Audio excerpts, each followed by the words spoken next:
E hoje a gente vai falar sobre algumas das dificuldades que a gente tem aqui no Brasil para fazer divulgação de ciência. Isso tem a ver comigo e com você. Então, se liga aí e acompanha esse vídeo.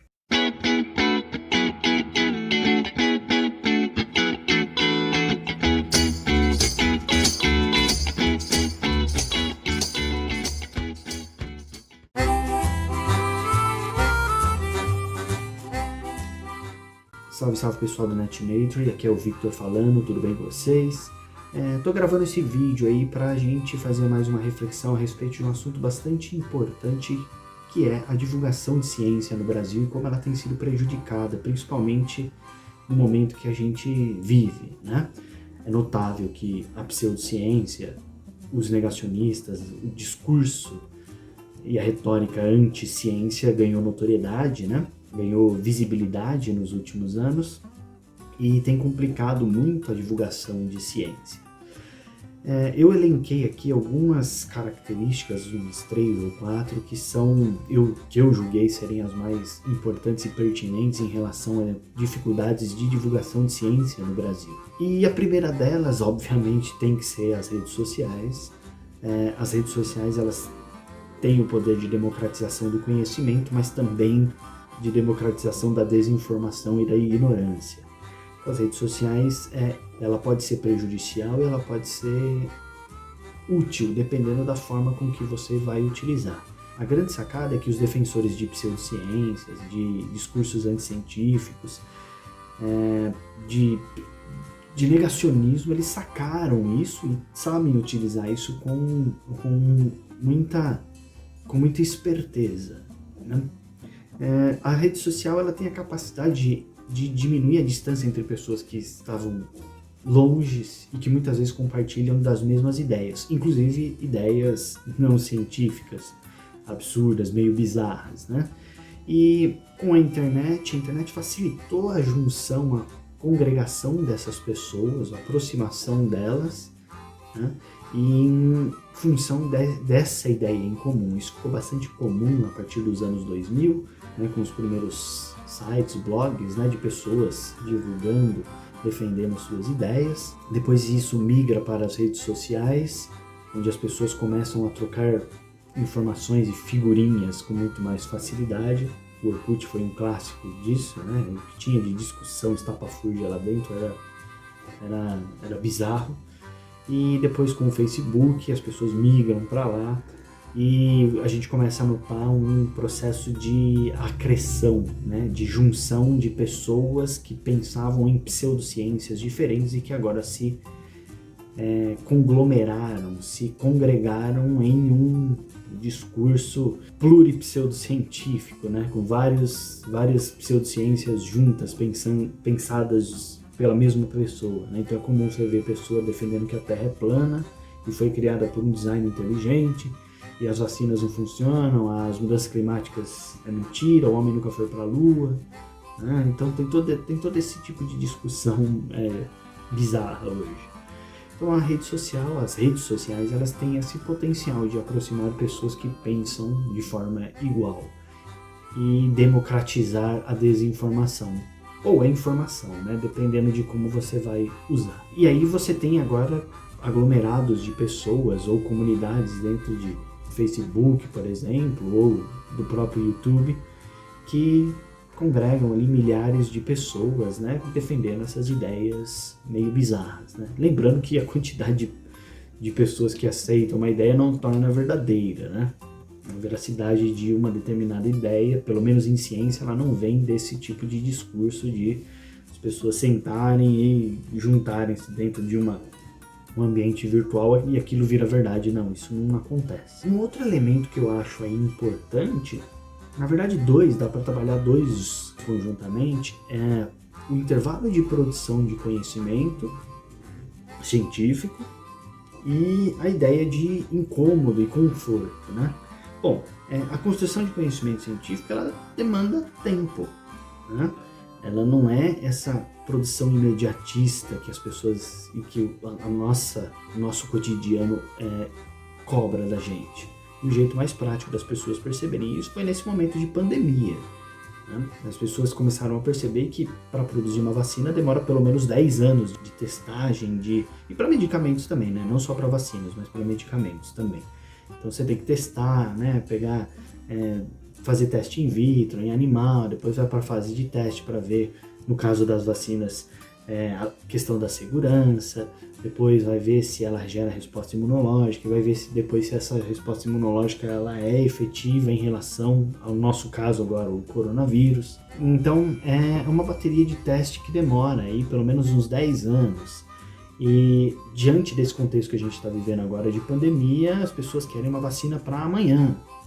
E não é assim, né? Na verdade a gente está batendo um recorde agora com essas primeiras potenciais vacinas saindo para o SARS-CoV-2, que foram feitas em quase 11 meses. Então é um recorde de produção que nunca foi feito antes e é algo inédito na nossa história, né?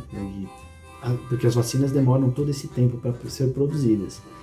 E medicamentos também. Então a gente não está acostumado a lidar com esse tipo de tempo.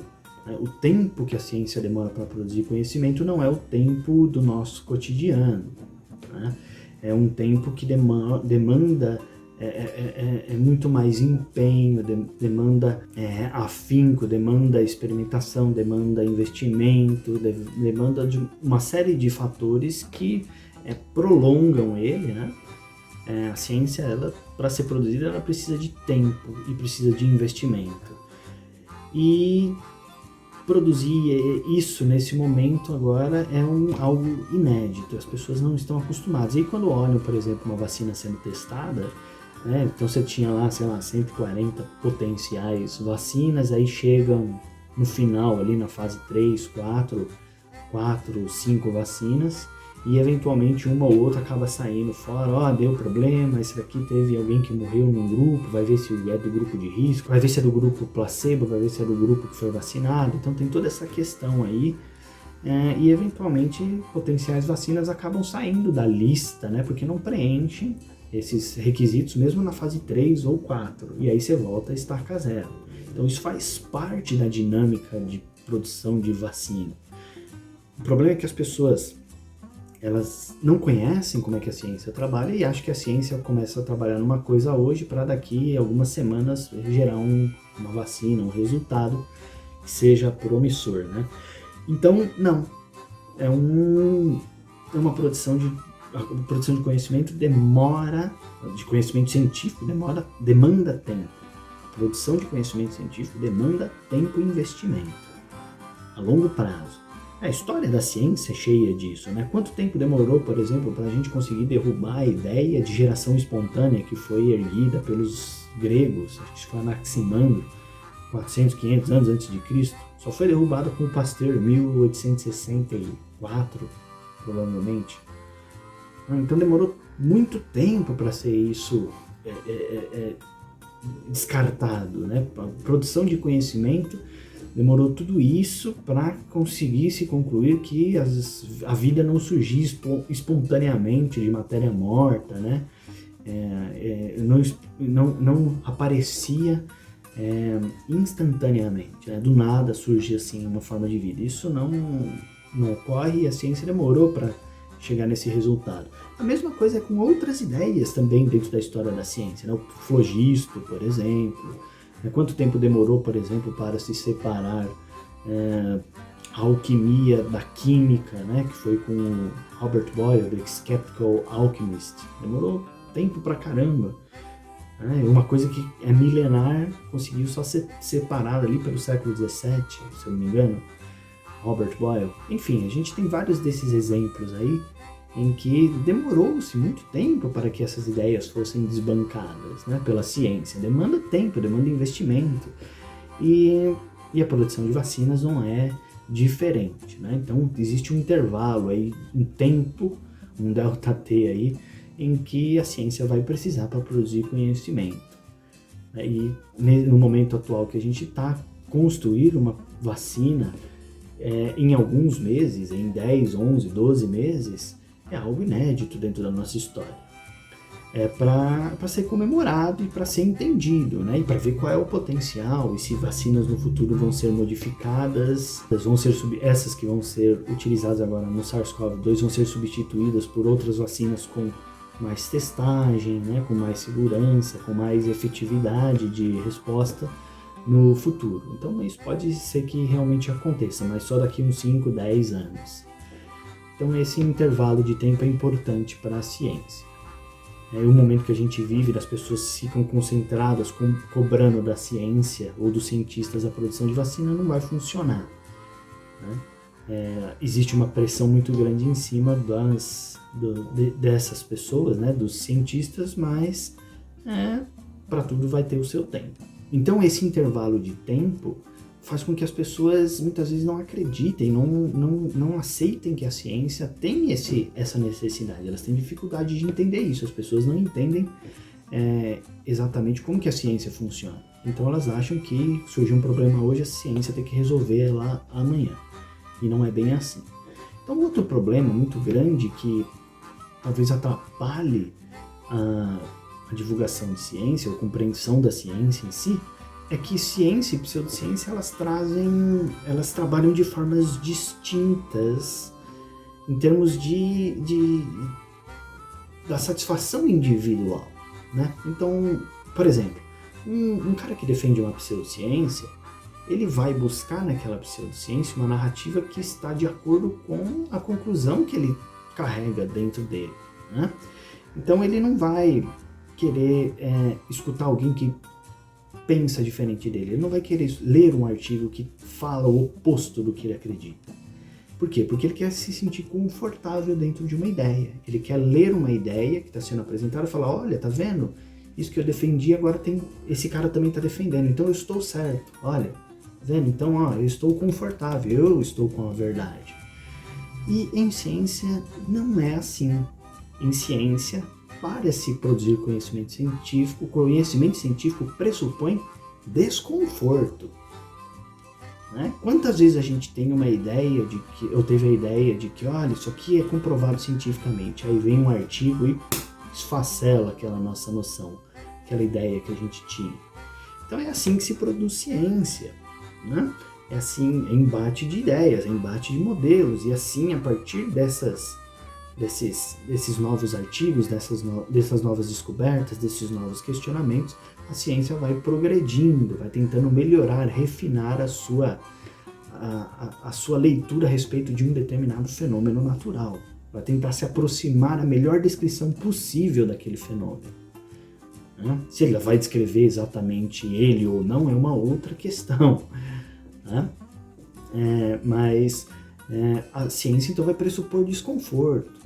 Eu vou dar um exemplo muito claro que aconteceu recentemente, né? Então, algum tempo atrás aí apareceu, né, a notícia de que foi encontrada fosfina em uma determinada altitude, né, numa determinada região ali da atmosfera de Vênus, um planeta que tem a temperatura média aí por volta de 460 graus. E a fosfina, ela é um gás, é um indicador, né? Seria um gás indicador de atividade microbiológica, microbiana.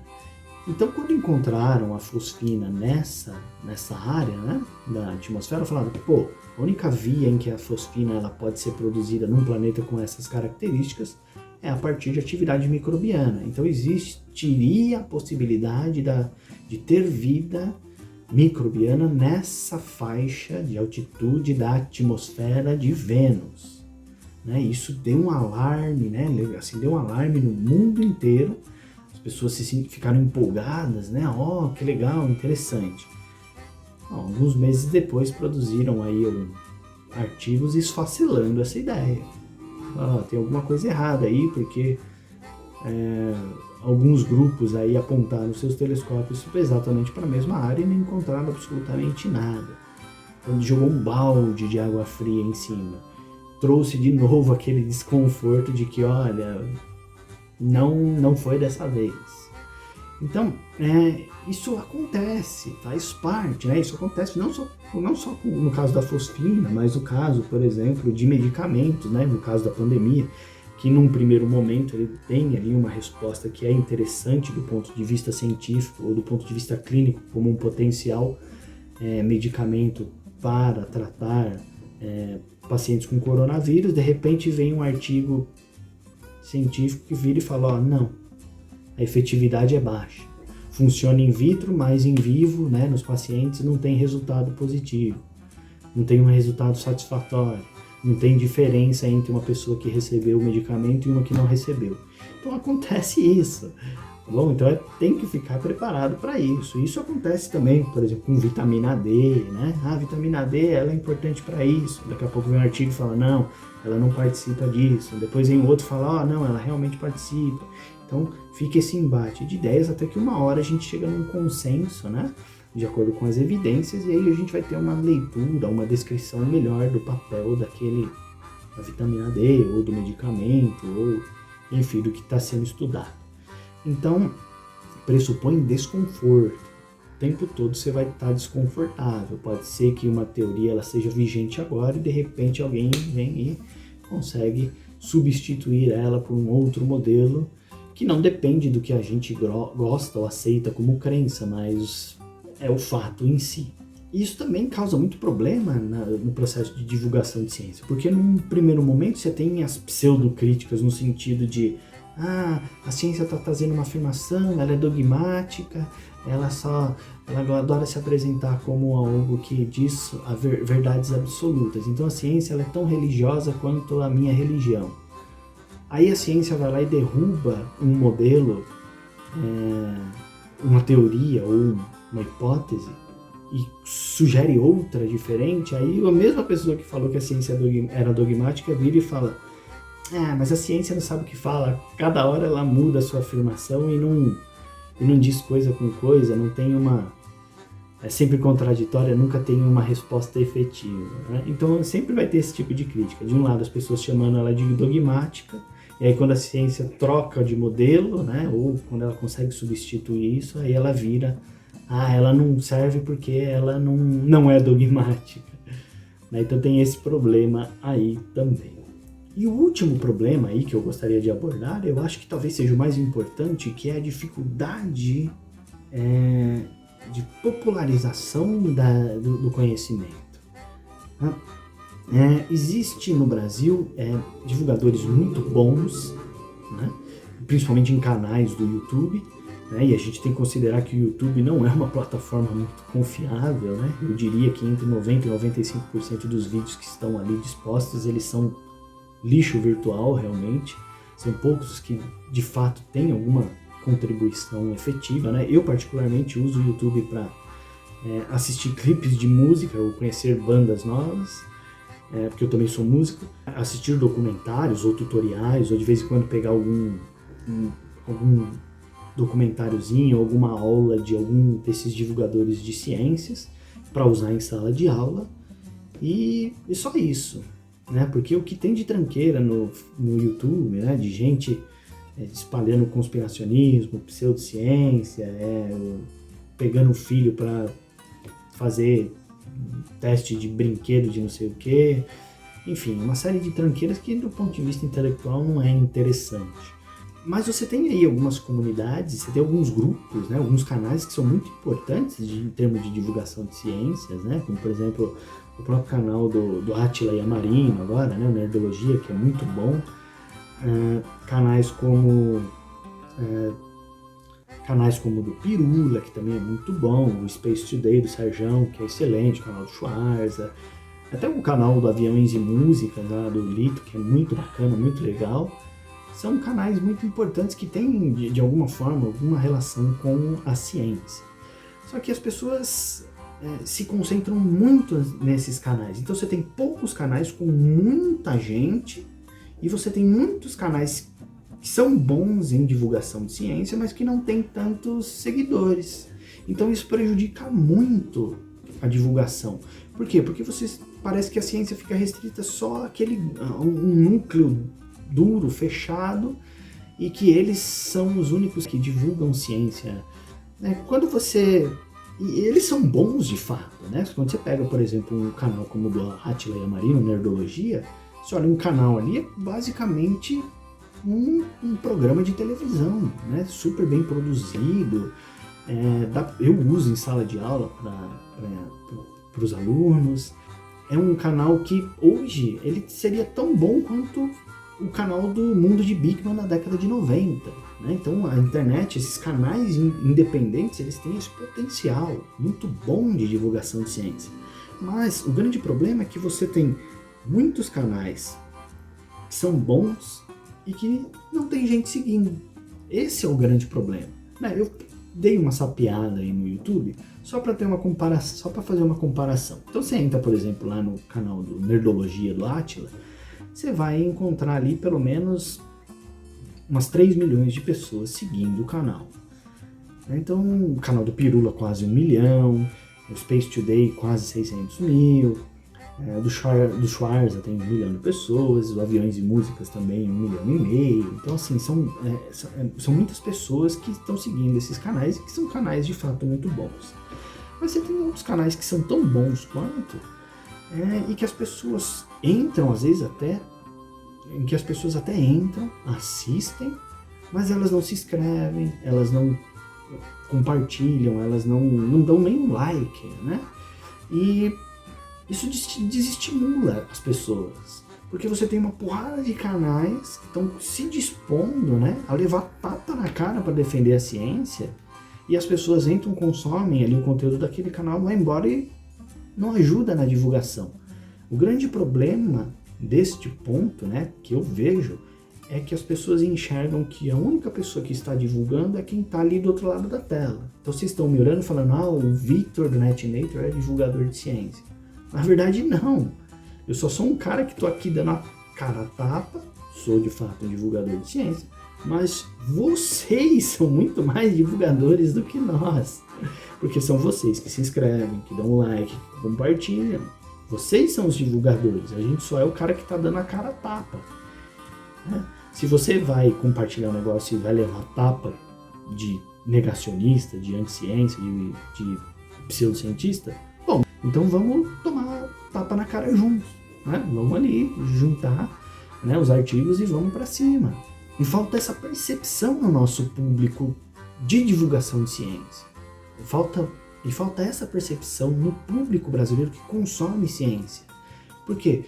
Porque quando você consome e não compartilha, você não só está restringindo a ciência a um grupo muito pequeno de divulgadores, como você também está estimulando aquelas pessoas que estão dando a cara a tapa para divulgar a virar e falar, eu não tenho like, eu não estou sendo seguido, ninguém compartilha, então também não vou produzir. E larga o canal. Então falta esse feeling das pessoas de sacar que elas também, apesar de não ter um canal, apesar de não querer aparecer, apesar de não escrever, ao compartilhar, elas também são divulgadoras de ciência. São tão importantes quanto o cara que está aqui dando a cara a tapa. Então, por exemplo, eu vou dar um exemplo para vocês. Você pega, por exemplo, vários canais que eu conheço aí de divulgadores de ciência que são poucos conhecidos e que são muito bons. Por exemplo, você tem o Cláudio do Corroborando Consciência, que é um professor também de biologia. Um canal muito bacana. Você vai lá, não tem nem 500 pessoas inscritas. Você pega o canal, por exemplo, do Henrique Rufo, o Biosfera. É um canal que tem 7 mil pessoas e é um canal muito bom. Então você pega, por exemplo, um canal como o Evolution Academy do Fabiano. Aqui ele está fazendo doutorado e tal, está bem ocupado, mas é um canal que tem ali lives muito interessantes e que se tiver 200 pessoas inscritas é muito. A própria Natália Pasternak, que é do Instituto Questão de Ciência, que é alguém que está trabalhando lá está trabalhando com Neil deGrasse Tyson, está trabalhando com gente grande. Se você entrar no canal do Instituto Questão de Ciência no YouTube, você vai ver que não vai ter nem 7 mil pessoas ali. Então assim, falta noção das pessoas em seguir esses canais de ciência. Não é só entrar, consumir e sair fora. Dá um apoio moral. Eu no NetNator, quando eu entro no blog, eu entro no meu servidor para ver as mensagens e publicar as coisas, Durante o ano todo, eu recebi aí entre 70% e 80% dos comentários que são feitos no blog do NetNature são de pessoas anti-ciência, negacionistas, pseudocientistas. A imensa maioria dessas pessoas vão lá para descer a porrada na gente, para descer a lei em mim. São poucas as pessoas que viram e falam: aí, Vitor, muito legal o seu texto, ajudou bastante. Vou compartilhar. As pessoas não compartilham, elas leem, consomem e vão embora. E não dão espaço, acabam afunilando a divulgação de ciência a um grupo muito específico, em vez de abrir. Porque quando você abre, você mostra que existem muitos grupos de divulgação de ciência que são bons, que estão ali para estimular a alfabetização científica, para que futuramente isso seja uma referência, estimule as pessoas a ter uma formação acadêmica, científica, né? E não fechar a tal ponto de virou só esse grupinho restrito, que é bom, mas que precisa expandir. Né? A gente precisa expandir, precisa de mais pessoas divulgando ciência, e não um grupo muito pequeno com milhões. Seria legal se tivessem muitos canais com milhões de pessoas seguindo, porque aí o conhecimento científico ele vai ser muito mais facilmente compartilhado, democratizado com as pessoas. Então falta esse feeling nas pessoas. As pessoas, o povo que gosta e que conhece ciência, que é a imensa minoria da população do Brasil, que são vocês que estão assistindo aí é o grupo que tem a chance de compartilhar e de atuar como divulgador de ciência e não está fazendo. E isso acaba prejudicando a divulgação de ciência no Brasil a longo prazo. Porque lá na frente, se não tiver essa abertura desde agora, você não vai ter pessoas que vão ser estimuladas ao desenvolvimento de um espírito crítico, científico de fato, né? Porque fica muito afunilado. Então falta esse feeling das pessoas, de perceber que elas também são divulgadoras, de que elas podem compartilhar, de que elas têm que abrir espaços para outros canais.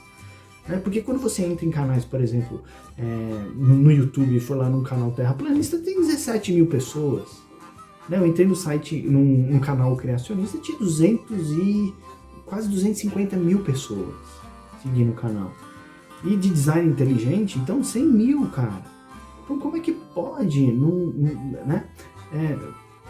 A imensa maioria das pessoas, a gente tem números muito maiores de pessoas seguindo canais de pseudociência, e quanto a gente tem uma possibilidade muito maior de escancarar uma série de outros canais de divulgação de ciência que já estão aí ativos no YouTube e que não tem público, porque as pessoas ficam restritas a um grupo muito pequeno. Tudo bem, esses canais são muito bons, né? Como o do Átila Yamarino, que tem todas aquelas animações, ficou com um caráter muito bem profissional, com uma equipe muito grande, né? Mesmo o próprio canal do Felipe Castanhari e tudo mais, que é bom também, muito bom, são canais muito bons, mas não é porque um canal não tem um recurso visual desse, lúdico tão grande, que ele não é bom. A gente tem o canal do Pirula, que a imensa maioria do tempo dele foi fazendo isso que eu estou fazendo agora com vocês. Liga o celular, liga a câmera e começa a conversar. E ao longo do tempo as pessoas começaram a se acostumar com canais, com essas animações, e até o Pirula, coitado, teve que se modificar a estrutura do canal dele. Ele gravou um vídeo aí uns meses atrás, sabe, lamentando isso, né?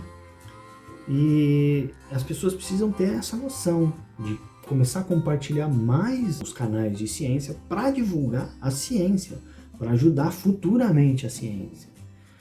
Então, as pessoas que consomem os canais, o conteúdo dos canais de ciências, elas são os maiores divulgadores. E se elas não conseguem divulgar, quem sai prejudicado é a ciência, infelizmente. O problema da ciência não é só o cientista que demorou para sair da sua torre de marfim e fazer divulgação de ciência, mas quando aparece alguém como eu, como Corroborando com Ciência, né, a Pasternak, toda essa galera que tá dando a cara a tapa, as pessoas não compartilham, não estão conseguindo acessar o público em geral. Então não vou produzir. E aí, a longo prazo, quem sai prejudicado é a ciência, né? E aí, considerando que a gente tem um país com baixo letramento científico, né, com um índice de religiosidade muito forte e muito intenso, isso a longo prazo é fatal para a ciência, né? Vai prejudicando cada vez mais, né? Vai desestimulando as pessoas a terem uma carreira científica no Brasil, ok? Então, era esse o vídeo que eu queria gravar para vocês. Espero que as pessoas se sintam estimuladas e se sintam mais à vontade para compartilhar conteúdo de ciência, de participar da divulgação de ciência, de defender a ciência de fato, de perceber onde é que estão as vantagens dos movimentos anticientíficos, dos movimentos negacionistas e pseudocientíficos. Eles tiram proveito exatamente disso. Então as redes sociais, esses defensores dessas pseudociências e de negacionismo, eles sacaram o poder dessas redes sociais. Os conspiracionistas. Então o cara solta 2, 3 vídeos por dia falando algum tipo de bobagem, o povo que está confortável com aquele discurso vai lá, pega e compartilha automaticamente. E quem produz conhecimento científico de fato, fazendo divulgação, etc e tal, não consegue acessar mais público, porque quem consome aquele conteúdo não se inscreve em canal, não dá like, não segue a página, não segue no Facebook, né? Não faz falta isso, então, né? Então eu espero que as pessoas se sintam estimuladas nesse sentido, ok? Se você gostou, então segue o nosso canal, sigam outros canais de ciência também que não são tão conhecidos, mas que são bons. E a gente se vê aí no próximo vídeo. Faça a inscrição, dê o like, o joinha e a gente se vê aí mais pra frente em outro vídeo. E até mais, falou!